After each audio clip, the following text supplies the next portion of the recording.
Familia, it's your favorite Afro Puerto Rican Brooklyn Philly, and I'm back with another message. Yes, I just want to jump right in. Interesting, the cards are all flipped. Interesting. So, yeah, I want to just see what messages need to be heard at this moment, right? Let's see what this collective, right, is in need of at this time. I'm sure that whatever that you are in need of, if you're here, this is your message. It's for you, right? Yeah, I don't believe there's any coincidences. I believe that, I mean, divinity is real, right? Spirit is real. And it leads and it guides. Right? My nose is itching, yeah. That's on my ancestors. And, intuitively you'll know. And I think, if you know something is not for you, you'll feel it. And if something is for you, you'll feel that too. Commit to the journey, right? I'm hearing something about, and then because I see the couple and it says commit to the journey and it's upside down, there's something about, I'm hearing a fear, a trepidation of sticking something all the way out, right? Something like a relationship, right? Whether it's a familial relationship, a platonic relationship, a romantic relationship. Maybe it's not even a relationship at all. I mean, I'm saying that because we see two individuals, but maybe it's a project. Maybe it's an entrepreneurship that you're thinking of starting. Maybe it's, whatever it may be. There is something about committing to it. And I'm hearing the trepidation or the fear and even self-sabotage that sometimes is elicited almost automatically, right? It's like an automatic response to committing all the way through. It's almost as if, well, what would happen if I commit all the way through, right? I'm hearing, well, then there would be this sense of real responsibility, real requirements would be necessary, right? Impending is a word, imperative, right? Yeah, now I'm hearing with real power comes real responsibility. Is that where real responsibility comes real power?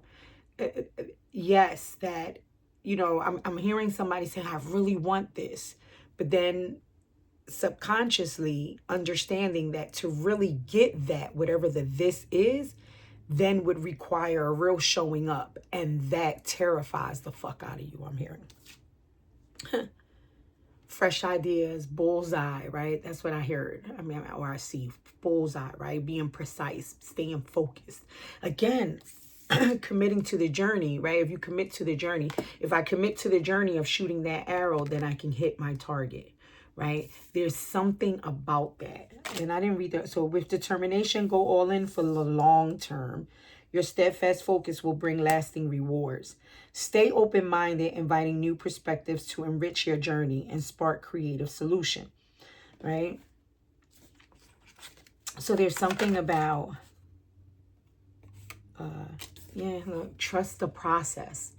And that's where it becomes, I'm hearing sticky icky, right? That's where the doubt and the confusion, and I heard, to be honest, and this is no disrespect, I'm hearing no shade, no tea, the so-called confusion. I think it feels safe to say I'm confused.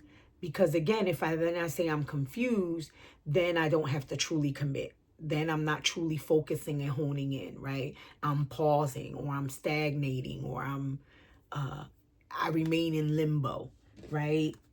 And what is being said to you is trust the process, right? There's this, and that is the process, right? That, and it is not just unique to you. That, kind of they're giving the example of when you plant a seed, planting a seed in the soil.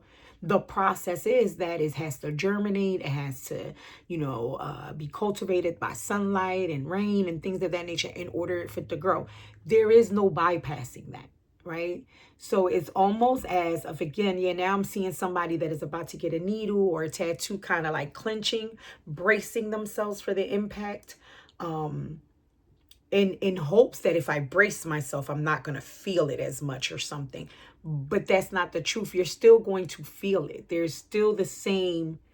So there's, again, it's very I just heard psychological warfare. That's deep, right?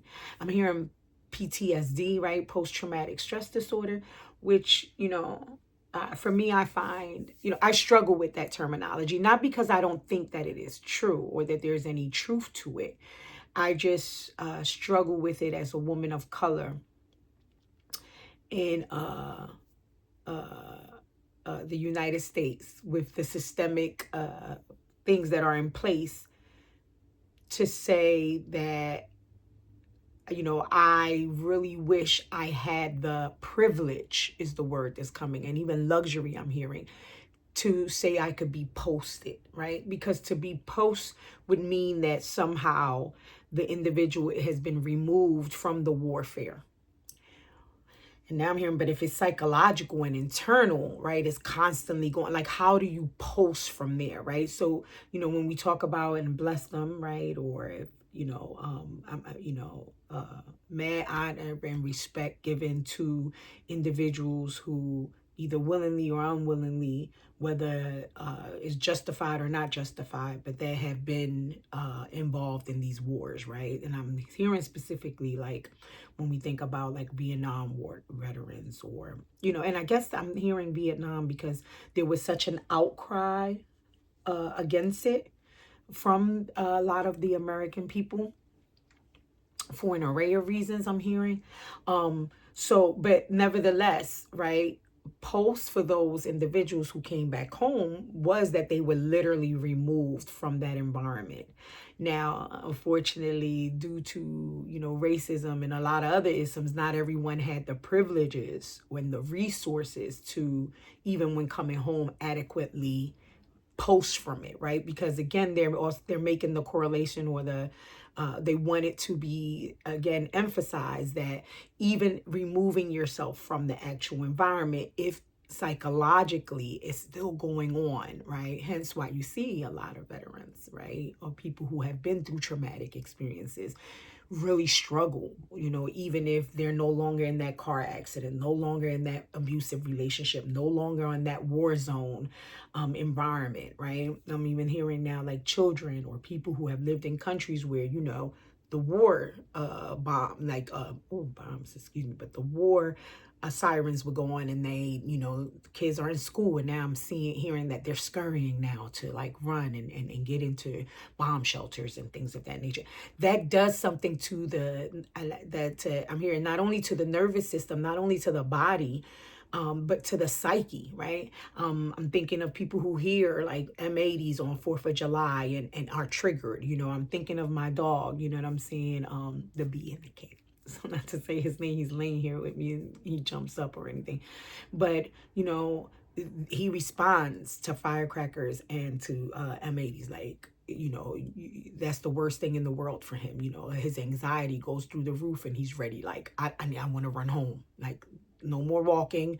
The walk is over. Take me home. So there's this visceral, I'm hearing, that although I'm no longer in that situation, it is still that word, that comment, that noise, that smell, that sensation. There's something, even though it may be, I'm hearing 20 years later, instinct and automatically, they say it automatic pilot, takes me right back to that scenario, to and my body and my brain literally associate, oh shit, we're back there, even though physically we're not. And there was something about earlier I saw on the gram that this person said that this butterfly pose is really good for allowing your nervous system to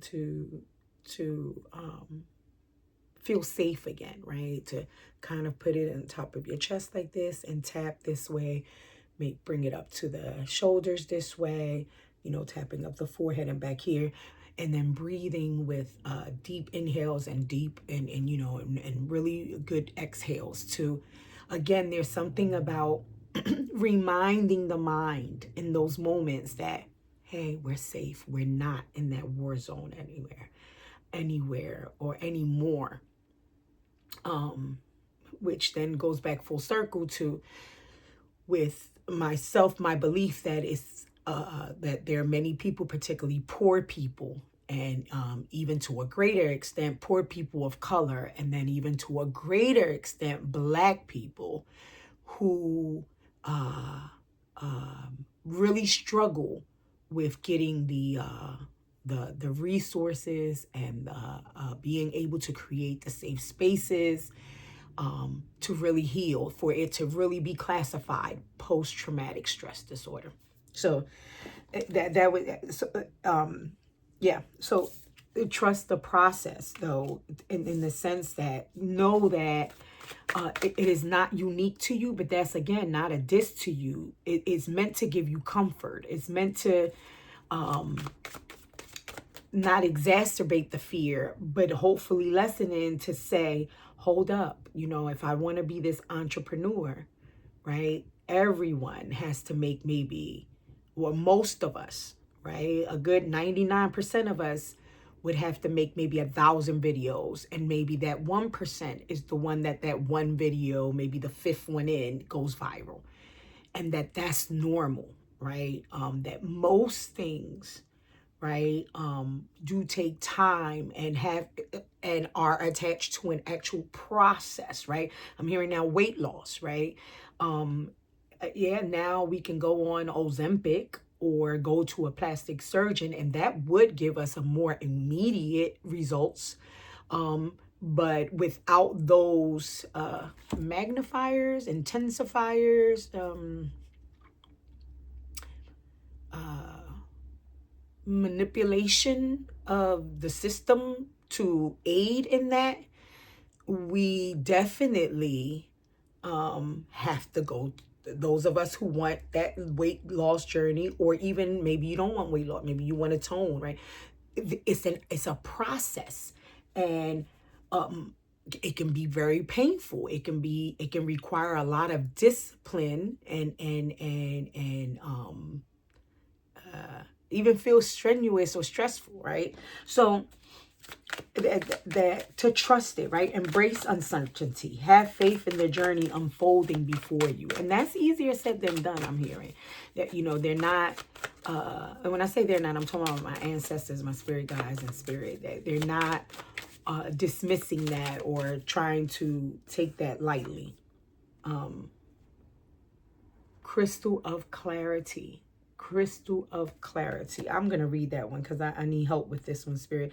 Illuminate your path with openness and insight, readying yourself for a newfound understanding of content, right? Again, yeah, because in trusting this process, right, it is going to require new information. It is going to require a new perspective on it, right? Because if the old perspective keeps associating, and I just bit my tongue almost. So what am I saying something wrong, Spirit? I feel sometimes when they make me bite my tongue, not that they make me, but it's because I need to redirect or rephrase how I'm saying something. So what was I saying? So, okay. I'm hearing one of the best ways to implement a new habit to replace an old habit is by implementing a new habit. If you just try to eradicate the habit without implementing an actual new habit in its place, it's more difficult, I'm hearing. I don't know if that's true. This is what I'm hearing. This is just straight channeling. I always suggest, you're an adult. Hopefully, if you're watching this channel, I suggest you be an adult. And if so, then you always fact check. I'm a human being. I'm infallible. I'm fallible. I'm not infallible. I'm going to have my own opinion. My opinion is subject to change based on new information that I gather. I'm going to make mistakes. So, you never come on anybody's channel or anybody's podcast or even news channel, whatever, and just take things, blindly. You should always do the process, do your due diligence, right? To ensure that the information is correct, and then how it would resonate for you, right? Because we're all different. But there is this, what I'm hearing is that, and then I'm hearing cognitive therapy, where they believe action, behavior, and consequence is it. But again, that the what is thought, when it changes, then changes the behavior, then changes the outcome, right? So this openness to getting new information, to obtaining a new understanding of this journey, and the commitment to it, right? Because I'm hearing now, if you're in a relationship, and we hear people all the time that have commitment phobia, and you wonder, well, what are they fearful of the commitment about? Some people would say, I feel that if I commit to this relationship, then I'm no longer free. They feel like that takes away some part of their autonomy, some type of their freedom. Some say it takes away my freedom of choice, and now I feel like bogged down by only limiting this one thing, where I don't know, I might want to choose from other things. So whatever it may be, right, you have to seek the clarity. Well, seek the clarity was if it was upside down. I'm hearing you're getting crystal clear clarity, right? You're getting the clarity, right? I'm hearing right now through this message, right? This is already getting, I'm hearing the wheels spinning, right? This is the clarity, or part of the clarity that you're receiving. Free to move came out, and plan wisely.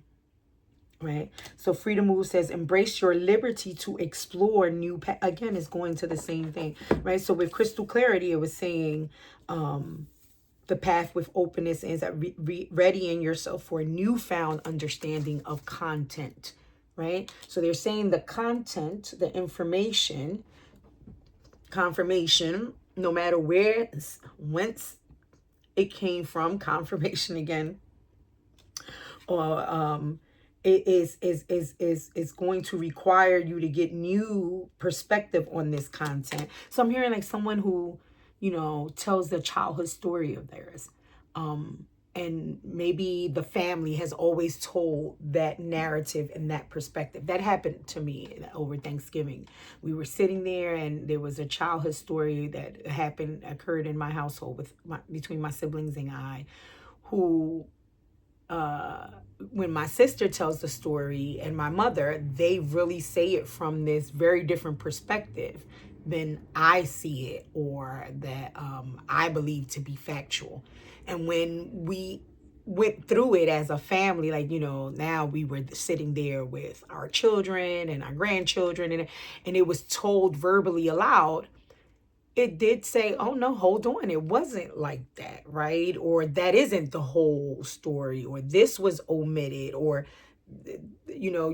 because there is this way in which when we're children, right, so I'm hearing, for example, the divorce of parents, right? So maybe commitment, right? Maybe for some of you, you saw the separation of your family, and that also caused this commitment phobia, I'm hearing. But the child will erroneously, some children think it's their fault. And some would go around, maybe even subconsciously for years, believing that.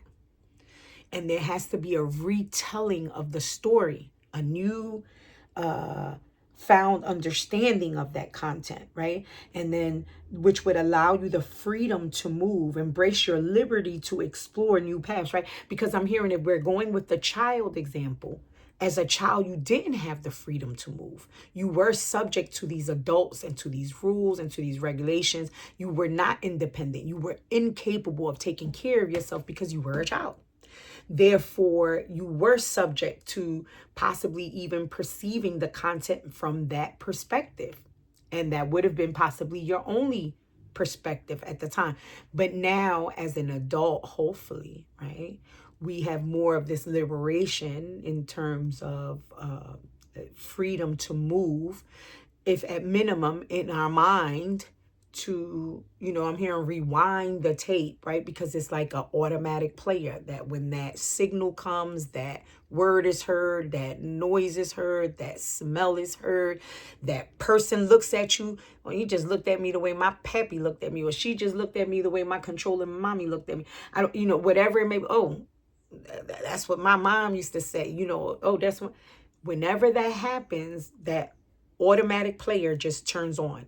And then you go down that rabbit hole, I'm hearing. So there's a way that we need to change, right? And I'm hearing it's like within a system, right? A computer system, the phone, whatever. There's a deleting and not necessarily full erasure of the files, right? There's something about allowing the onboarding while still retaining, because there's valuable nuggets or lessons or information that shouldn't be discarded, that can be used. Now I'm seeing a library catalog. I used to love that. I love libraries. It's something nostalgic for me. But I love the smell of the binding of books, the rustling of the pages, the looking through the card catalog. I know that you might be like, that's so weird. Oh my God, that's so dinosaur. Like, who used to do that, right? I did, right? My generation. Nose is itching. Somebody in somebody's ancestry said, yeah, I like that too. I used to love doing that, right? And now I'm hearing, for whoever, this may be a confirmation. You were a child like me who loved the library, right? Or loved reading. Reading was a form of escapism, right? Some of the chaos, some of the real felt like WAR that was in the home or in the environment or in the community or in all of the above for most of us, right? Unfortunately, in America. So, particularly BIPOC people. Nevertheless, going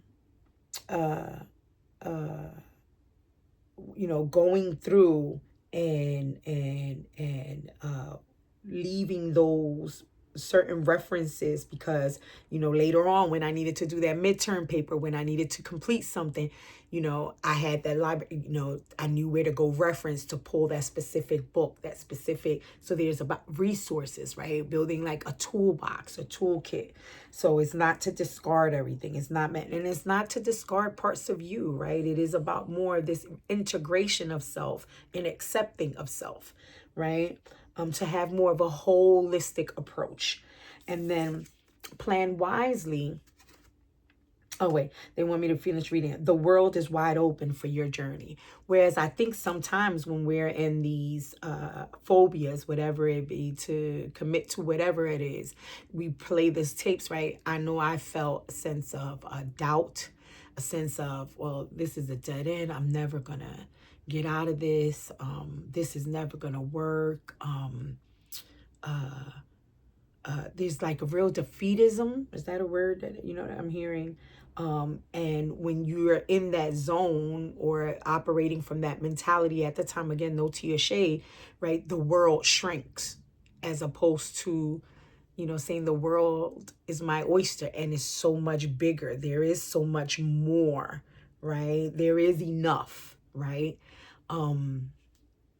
Yeah. Okay. So plan wisely. Cultivate success through meticulous research and strategic plotting. Your yeah, mi acento se sale de vez en cuando, right? That's that Puerto Rican, right? When I get excited, right? Cultivate success through, and maybe there's something about that too, right? There's this sense of, conditioning, right? That I had to speak English and speak it in a certain way, because if I spoke it with my accent, right, I was dismissed, disregarded, laughed at, not taken seriously, right? So maybe that's for someone too, right? There's something about, I'm here, que lo que hay, except you hace, mami, or papi. I'm even thinking of actors, right? Particularly British actors, right? That,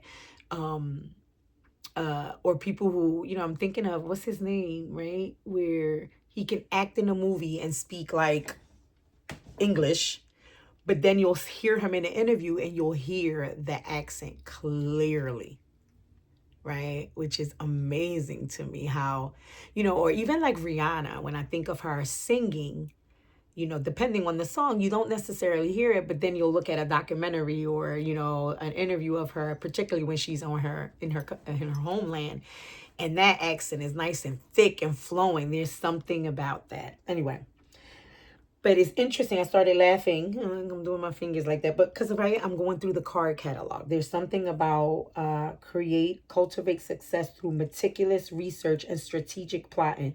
Your foresight will unveil new paths. So there's a foresight. Maybe that's why they went into the spiel of like, it's not for everything that happened to be discarded, right? There is a sense of cataloging, of keeping, right, certain memories or certain things, right, that will be useful. And there's something about that, yeah, because of that, because of those experiences, not necessarily discarding them. I hear you, Spirit. They are purposeful and will give you a sense of foresight in this new level, this new perspective. He's trying to get comfortable. He just moved my pillow.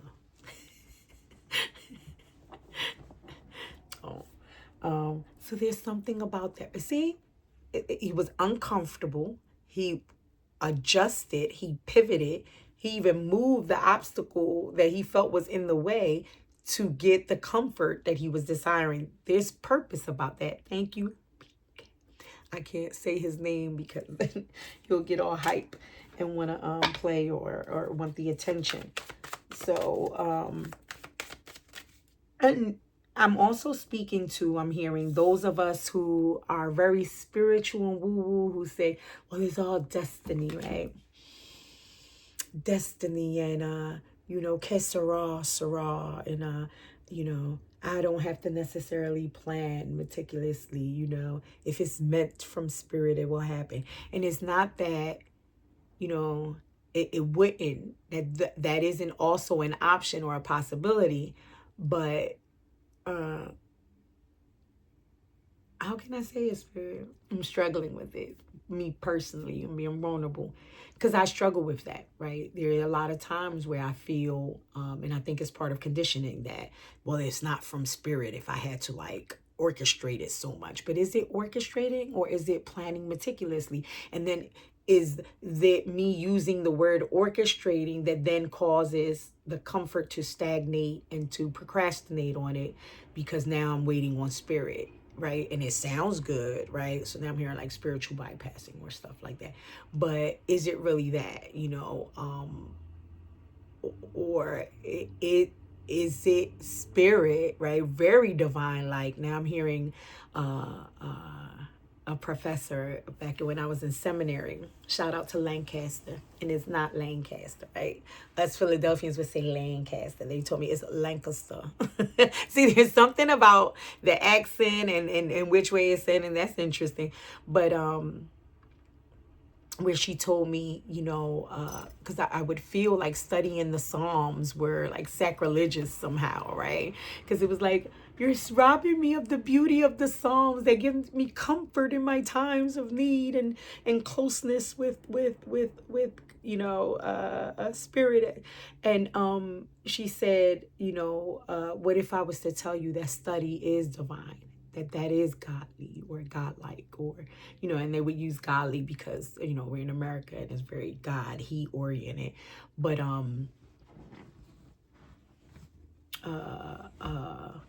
but study as holiness, study as divinity, right? As why can't I say it? I don't know. It was described, she described it so beautifully.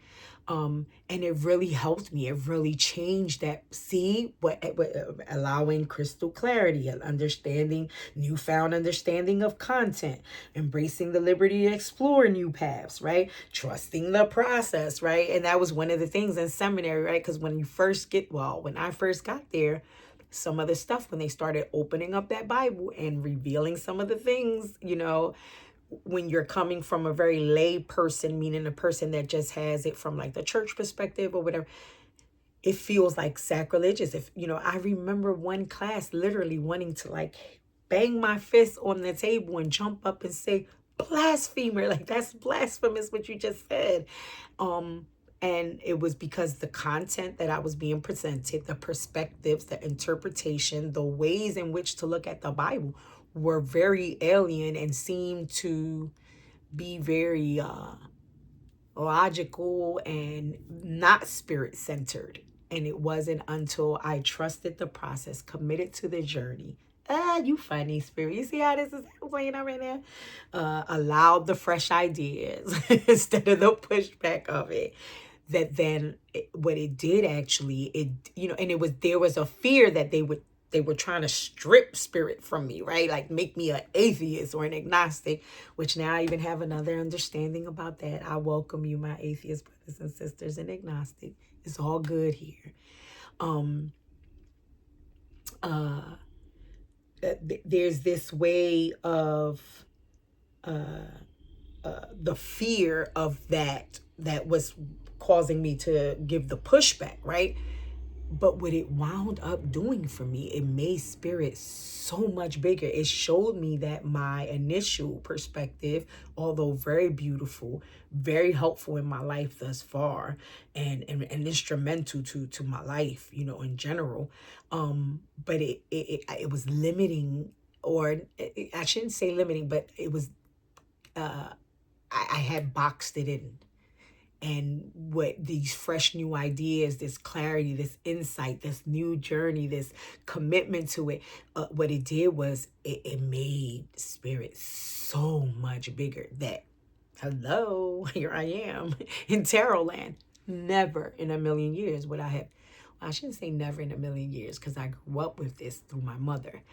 So I'm very familiar with it, but I didn't think I would be the one, right, doing something like this, right? And then when I went into the church, no, you know what I mean? And then Islam, astaghfirullah, right? So, but yet here I am because of the newfound ideas. And so, yeah, and to discover these things, right? I don't know, prior people had to plan wisely and be meticulous, right? With the coursework, the information, the interpretation, the research, right? Because we talked about the research earlier. Yeah.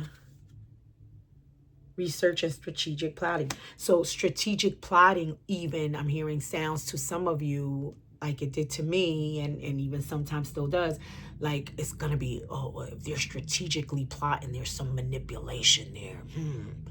And it's not. It can be. Strategic plotting can be used in negative, for negative acquisitions, I'm hearing. But strategic plotting can also be useful for very positive outcomes as well, right? Yeah. And we're 32 minutes in. I usually do 3 more, 3, and 3. So let's go. Thank you, Spirit. I hope, as it's heard, let me cook. I feel good. This meal feels nutritious, right? Take precaution. Take precaution. And it reads, help me, Spirit, with this one. Remain vigilant and receptive. And receptive, right? Perceptive and receptive, right? Learning from each revelation as you navigate life's journey. Again, it's going right back to what I was being told earlier about, it's not about throwing out the baby with the bathwater, right? It's about, refreshing the bathwater for the baby, right? So, to remain vigilant, right? So that you can know, I'm hearing now, how to sift the wheat from the tare, right? So you know what to keep and what to discard, or what no longer works, right? Or and I don't know if it's just about no longer works, and it could be some of that too. But I guess I'm hearing what, and it's not that it no longer works. It doesn't work in this new level, in this new environment, or with this new community, or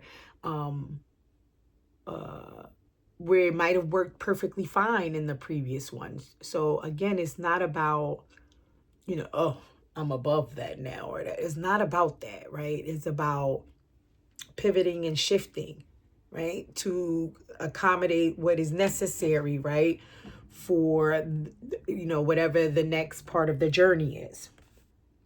So again, see, it's using things like being strategic, plotting, and being vigilant.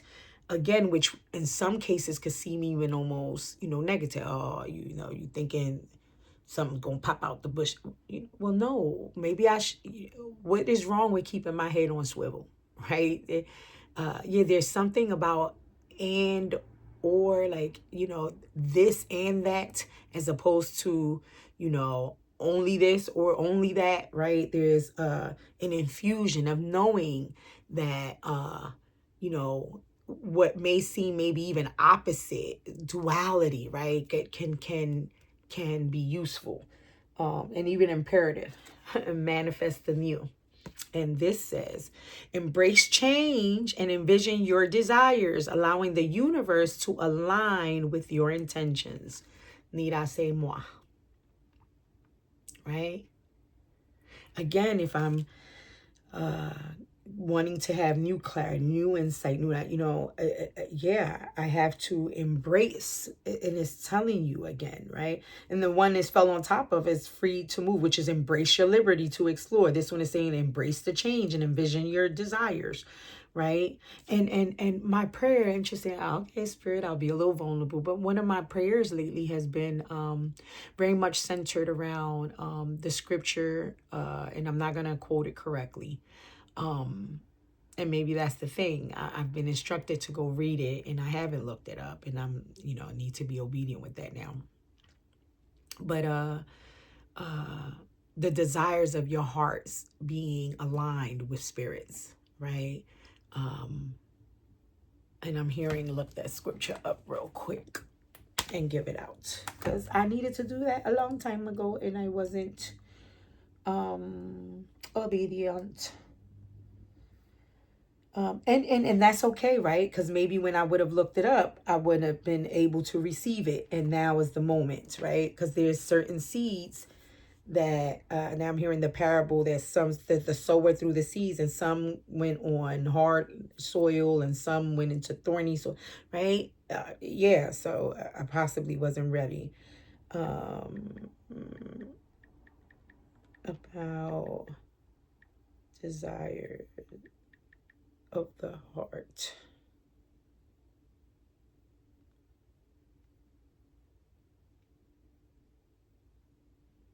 So it's Psalm 37:4. Delight yourself in the Lord, and he will give you the desires of your heart. Which points to aligning one's heart with God's will for true fulfillment. Luke 6:45, chapter 6, verse 45 speaks of the heart as a source of good or evil. They don't want me to go into that. Link, hope, and desire, showing that a heart set on God finds its deepest longing met in him.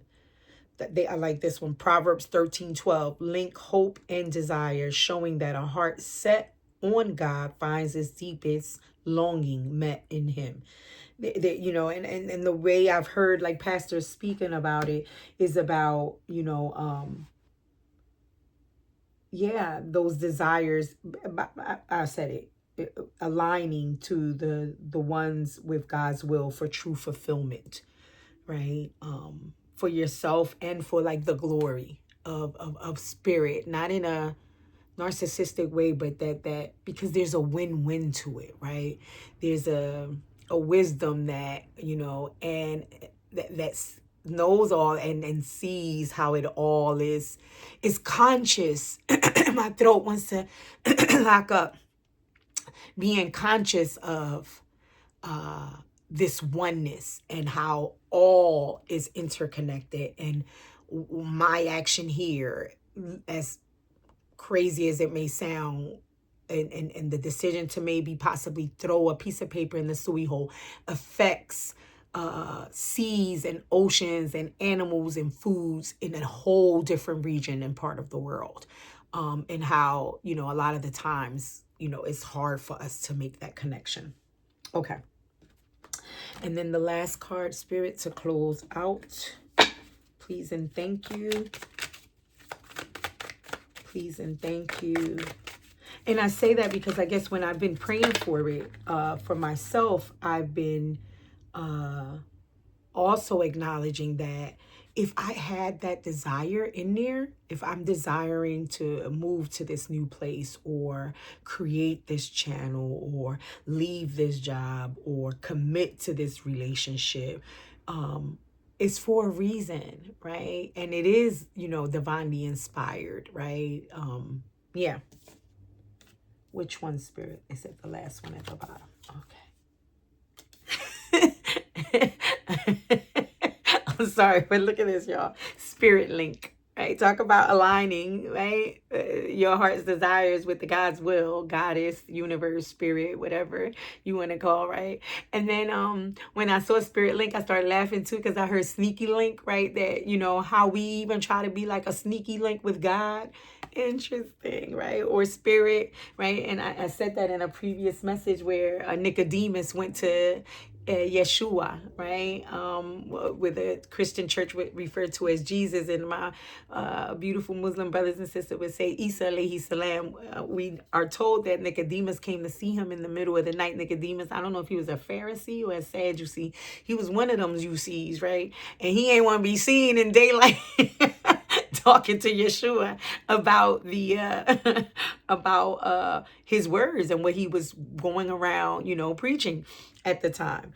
But it says, stay aligned with your highest dreams and ideals to find success. Again, this is confirmation for you that if you are desiring something, you're not crazy. Trigger warning. I didn't mean that, because sometimes people have done, and I know I've been, subjected to that where, and then you even internalize that and think, it's some lunacy to me, right? But no, if you're feeling it, baby, I'm hearing, beloved, I just heard, is real and is there for a reason and a purpose. Trust it.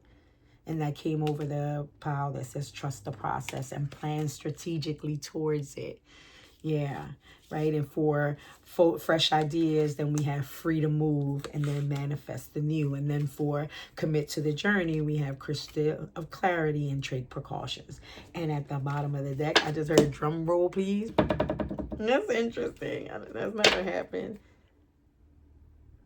Soales of balance.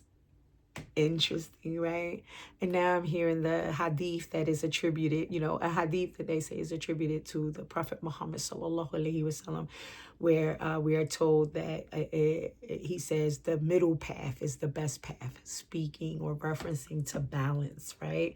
Again, where I was saying is this and that, right? The duality and the ability and how hard it can be, right, to hold duality and tension, right? It's so much easier to want to box it or classify it or even separate it, right? And no, I'm a this over here or I'm a that over here. And okay. Seek equilibrium, right? And now that's nervous system talk to me, right? Homeostasis, right? In love and career, harmonizing your inner scale to weigh decisions with both heart and mind. That's it. I heard mic drop, right? Because yes, and I think I referenced that earlier. There's something about, the logic, right? We're wanting to, separate that and keep that separate. And now I'm seeing sujood, the posture of it's not just in Islam, I've seen it in Judaism and even certain sects. That's what you're saying, Spirit, SECTS, of Christianity and maybe even other religions where, you prostrate, right? And at that point, right, if this is the ground and this is your body, prostrate this way, meaning this would be your head, and then this would be the heart, and your heart is elevated over your head, right? But which there's a beautiful reason for that as well too, because a lot of us